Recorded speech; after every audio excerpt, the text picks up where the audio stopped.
বিসমিল্লাহির রহমানির রহিম। ঐতিহ্যবাহী ধনাকোষা উচ্চ বিদ্যালয় কর্তৃক আয়োজিত 2025 সনের এসএসসি পরীক্ষার্থীদের বিদায় অনুষ্ঠান ও ষষ্ঠ শ্রেণীর বরণ অনুষ্ঠানে সম্মানিত সভাপতি, অত্র স্কুলের সম্মানিত সুযোগ্য প্রধান শিক্ষক জনাব সুলতান মাহমুদ স্যার, উপস্থিত আছেন বোর্দার বিমুখী উচ্চ বিদ্যালয়ের সিনিয়র শিক্ষক জনাব রেফাজউদ্দিন স্যার, উপস্থিত আছেন প্রতিষ্ঠান সংলগ্ন ধনাকোষা সরকারি প্রাথমিক বিদ্যালয়ের সম্মানিত প্রধান শিক্ষিকা, অত্র ধনাকোষা উচ্চ বিদ্যালয়ের সম্মানিত শিক্ষক মণ্ডলী, ধনাকোষা উচ্চ বিদ্যালয়ের বিদ্যালয় পরিচালনা পরিষদের সম্মানিত সদস্যবৃন্দ, সম্মানিত অতিথিবৃন্দ এবং স্নেহের ছাত্রছাত্রীরা, আসসালামু আলাইকুম। ধনাকোষা উচ্চ বিদ্যালয় একটি ঐতিহ্যবাহী প্রতিষ্ঠান, যার সূচনা হয়েছিল আজ থেকে অর্ধশত বছরেরও আগে 1968 সালে, যেখানে অনেক স্টুডেন্ট এখান থেকে লেখাপড়া করে গিয়েছেন।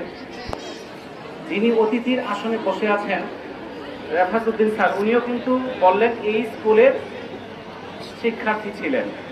তোমরা যারা আজকে এই স্কুল থেকে বিদায় নিয়ে যাচ্ছ, তোমাদের এমন একটা অঙ্গীকার নিতে হবে, আমরা যখন এই স্কুলে আসব যেন স্যারদের মুখটা গর্বে ফুলে যায়। আমি চৌধুরী সবরুন্নেসা মহিলা কলেজে শিক্ষকতা করি। আমার কলেজে এবছর বিদ্যুৎসাহী সদস্য হয়েছে আমার ছাত্র। আর নকলা উপজেলার অধিকাংশ স্কুল কলেজ যেখানেই যায় আমার ছাত্র 2 জন আছে শিক্ষক হিসেবে। এরকম ভাবে তোমরাও লক্ষ্য নিবে যেন যখন আমরা আসবো এই প্রতিষ্ঠানের মুখ যেন আলোকিত হয়, তোমাদের ছাত্রদের মুখ যেন আলোকিত হয়। সকল ক্ষেত্রেই দেখবে যে তোমাদের সফলতা দেখে মানুষ হিংসায় ফেটে যাবে, কিন্তু তোমাদের সফলতায় হিংসা করবে না কে? তোমাদের বাবা মা। আর তৃতীয় ব্যক্তি হলো তোমার শিক্ষক। তোমার শিক্ষক, তুমি যদি তোমার শিক্ষকের যে বড় অফিসার হও, তোমার শিক্ষকের বুকটা গর্বে ফুলে যায়। তাহলে তোমাদের প্রতি আমার আহ্বান থাকবে, তোমাদের যে সামনের সময়টা আছে সেই সময়টা তোমাদের জন্য অত্যন্ত গুরুত্বপূর্ণ। তোমরা এই এসএসসিতে তোমরা সর্বোচ্চ ভালো ফলাফলের লক্ষ্যে তোমরা যে প্রচেষ্টা নিয়েছ, যে চেষ্টা করেছ, তার প্রতিফলন ঘটাতে হবে। ভালোভাবে তোমরা পরীক্ষা দিবে, নিয়মানুবর্তিতার সহিত সুন্দরভাবে পরীক্ষা অংশগ্রহণ করবে এবং পরীক্ষা শেষ হওয়ার পরের সময়টাও তোমরা কাজে লাগাবে। কারণ তখনও কিন্তু 2-3 মাস সময় থাকে। এই সময়টা যেন তোমরা হেলায় ফেলায় না কাটাও, এটা খেয়াল রাখতে হবে। ওই সময়টা তোমাদের সিনিয়র স্যার বলে গেছেন, তোমরা যারা ছেলেরা আছো তোমরা 40 দিনের পাবলিকে সময় দিতে পারো, তোমরা কিছু কম্পিউটার প্রশিক্ষণ করতে পারো। কারণ বর্তমান যুগ কিন্তু তথ্য প্রযুক্তির যুগ। তোমরা এই 2-3 মাসে কম্পিউটার দক্ষ হতে পারো। যারা সায়েন্সে ভালো করতে চাও, তোমাদের রেফার স্যার কিন্তু বলে গেছেন, যদি মেডিকেলে কোনো ছাত্র এখান থেকে চান্স পায় তাকে 50,000 টাকা পুরস্কার দিবে। এটা উৎসাহমূলক একটা, উদ্দীপনামূলক একটা পুরস্কার। আমি তাকে ধন্যবাদ জানাই। তোমরা চেষ্টা করবে যারা মেডিকেল বইয়ে চান্স পেতে চাও, তাদের এসএসসি পরীক্ষা শেষ হওয়ার পর দিন থেকে ইন্টারমিডিয়েট বই কিনে পড়া শুরু করতে হবে।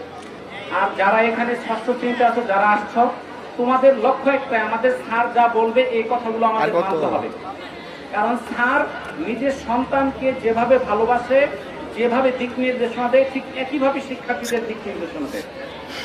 তোমরা স্যারদের কথাগুলো মেনে চলবে, তাহলে তোমরা ইনশাল্লাহ সফলতা অর্জন করবে। এই স্কুলে যিনি প্রধান শিক্ষক, উনি এখানে জয়েন করার পরেই আমি ওনার সঙ্গে এখানে যোগাযোগ করেছি। ওনার সঙ্গে কিন্তু এই প্রতিষ্ঠানে আসার আগে থেকে আমার সুসম্পর্ক। উনি একজন মননশীল মানুষ।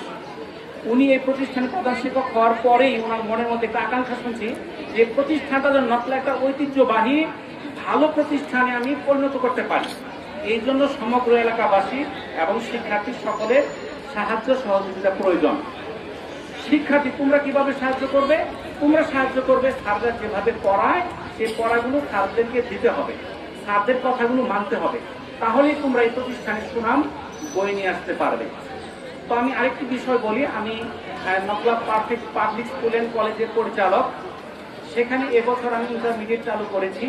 তোমরা এসএসসি যারা পাস করছ, তোমরা ভালো ফলাফলের জন্য আমি মনে করি যদি আমার কলেজে ভর্তি হও, আমরা সর্বোচ্চ ফলাফল দেওয়ার চেষ্টা করব।